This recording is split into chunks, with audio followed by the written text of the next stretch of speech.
असदुद्दीन अवैसी की party AIMIM Bihar में महागठबंधन में शामिल होकर विधानसभा का चुनाव लड़ना चाहती है। उन्होंने राजद प्रमुख लालू यादव को एक पत्र लिखा है।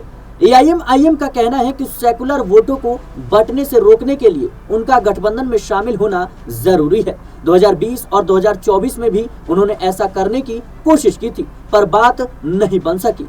बिहार की राजनीति में एक बार फिर से हलचल तेज हो गई है और सवाल उठ रहे हैं कि क्या लालू यादव असदुद्दीन अवैसी को गले लगाएंगे।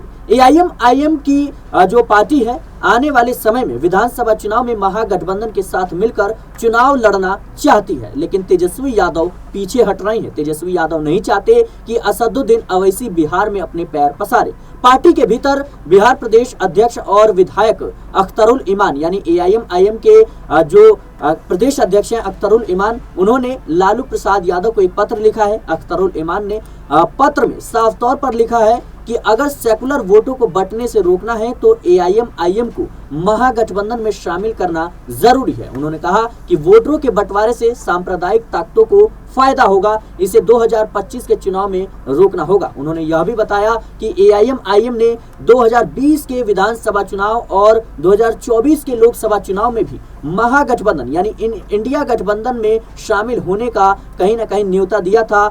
इंडिया गठबंधन का हिस्सा बनने की कोशिश की थी, लेकिन सफलता नहीं मिली। अब पार्टी फिर से गठबंधन में शामिल होकर चुनाव लड़ना चाहती है। इस बारे में एआईएमआईएम के कई नेता लगातार बयान दे रहे हैं। हालांकि राजद की ओर से अभी तक कोई जवाब सामने नहीं आया है। सूत्रों के अनुसार तेजस्वी यादव ने कहा था कि उन्हें एआईएमआईएम की ओर से कोई सीधा प्रस्ताव नहीं मिला है।